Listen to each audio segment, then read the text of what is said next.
Hello les geeks, c'est Eldrick de Game Geek et bienvenue sur la chaîne YouTube de Game Geek. Avant d'entrer dans le vif du sujet, je remercie tous les nouveaux venus sur la chaîne, notamment qui m'ont découvert grâce au documentaire 20 ans de Digimon en France. N'hésitez pas à nous retrouver également sur nos autres réseaux, Facebook, Twitter ou Instagram, les liens sont dans la description. Et également à suivre Johan sur sa chaîne Twitch, il commence tout doucement à streamer et ça serait vraiment génial pour lui si vous pouviez vous y abonner et le suivre également. Ceci étant dit, 33e épisode, nous sommes officiellement à la moitié de la série et après un épisode sur l'espoir et Takeru, la semaine dernière, celui-ci s'intitule Ikari, l'aube de la lumière et donc sans surprise, nous allons enfin pouvoir comprendre toute cette intrigue autour de Ikari. Cette dernière est l'élément central de l'épisode, elle est toujours en compagnie de Skull Knightmon qui l'emmène dans un endroit bien spécifique, un endroit avec un énorme cristal entouré de 8 autres fragments de cristaux. L'idée est simple, c'est de pouvoir ressusciter Millenniummon, le grand ennemi que l'on nous tease depuis un petit moment déjà. Je vous avoue, je pensais que Millenniummon allait de ce fait apparaître à la fin de cet épisode, et je me disais même, dis donc, si c'est lui le grand ennemi de la série, il apparaît quand même vachement tôt. Et en fin de compte, le rituel ne pourra pas aller jusqu'au bout. Étant donné que l'amour de Taichi pour sa sœur va faire en sorte qu'il parvienne à sauver ces dernières et à déjouer les plans de Skull Knightmon. Mais l'on notera que Millenniummon ne s'inquiète pas plus que ça à la fin, enfermé dans son cristal. Il dit à la horde de Vademon qu'il reviendra à un autre moment et qu'une autre occasion se présentera. Si l'on passe le côté un peu secte des Vademon, je me demande quel sera cet autre moment. Je pense que ça n'arrivera pas avant plusieurs épisodes, du moins pas avant que nos élus ne soient à nouveau tous ensemble et tous retrouvés. D'ailleurs, avant de poursuivre sur Ikari, nouvel épisode où le groupe est toujours séparé. Autant c'est génial de voir Takeru et Sora mis en avant et participer au combat, être de très bons alliés pour Taichi notamment, autant je commence à m'agacer de cette mise à l'écart des autres.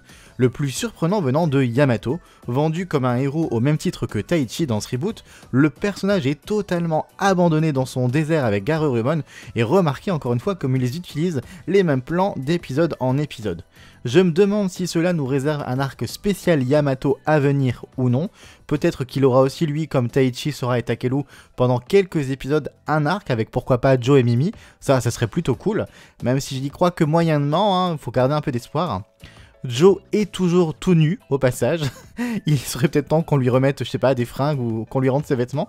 Cette fois-ci, la série ne s'en cache plus, mais les personnages de Joe et Mimi sont clairement là pour apporter une dose humoristique à la série.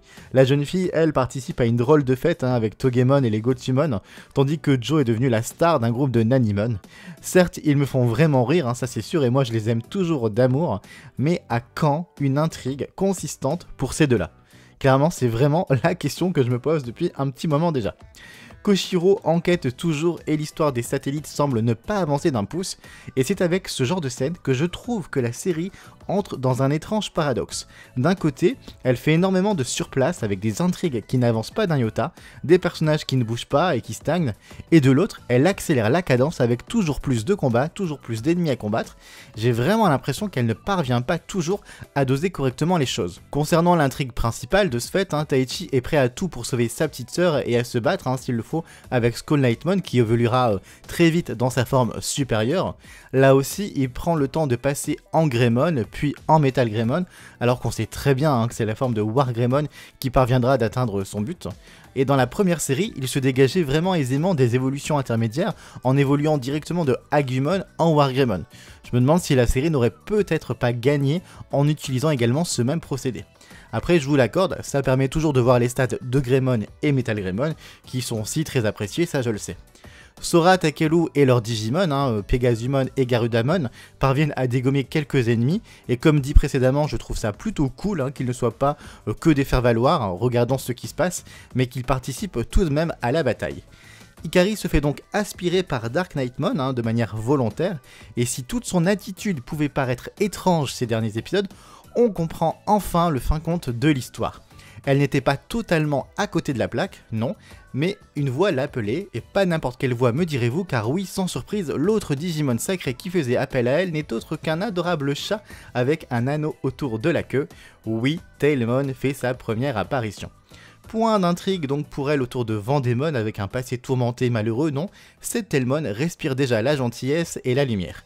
Ce choix n'est pas plus mal, à reboot, personnage rebooté, donc autant aller sur quelque chose de nouveau. On ne la voit que très peu et la semaine prochaine, l'épisode s'appelant Ikari et Tailmon, il y a fort à parier qu'il permettra de consolider le lien entre la jeune élue et son Digimon. Par contre, je suis curieux de voir l'explication qui sera donnée dans ce reboot quant au fait que Tailmon soit déjà au stade adulte, contrairement aux autres. Ikari est donc parvenu à sauver sa partenaire enfermée dans les ténèbres de Dark Knightmon. Mais d'abord, pourquoi Tailmon était là? Il y a pas mal de zones d'ombre qui mériteront un éclaircissement, mais j'ai peur que ça fasse un gros flop, comme le lien qu'entretenaient Angemon et Devimon. J'ai l'impression que ça c'est totalement oublié et qu'on pourra s'asseoir sur des explications. Ikari comptait bien évidemment sur son frère pour venir la sauver, et elle ne pouvait pas se tromper. Le jeune héros parvient avec Wargreymon à détruire Dark Knightmon et sauver sa petite sœur. Le symbole de la lumière d'Ikari aura sa petite importance, même si pour l'instant, personne ne semble vouloir expliquer au héros en quoi ça consiste. Mais maintenant qu'on a les 8 élus et leurs 8 partenaires, j'ai bon espoir que de nouvelles explications arrivent assez vite.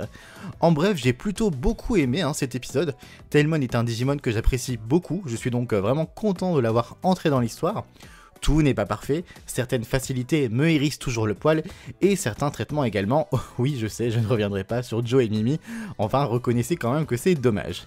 Et vous de votre côté, qu'avez-vous pensé de l'épisode? Dites-moi tout comme d'habitude dans les commentaires, j'ai vraiment hâte comme chaque semaine de récupérer vos impressions. Si vous n'êtes pas déjà abonné, cliquez sur la petite cloche, mettez un like, c'est toujours bon pour le référencement, et je vous dis à dimanche prochain.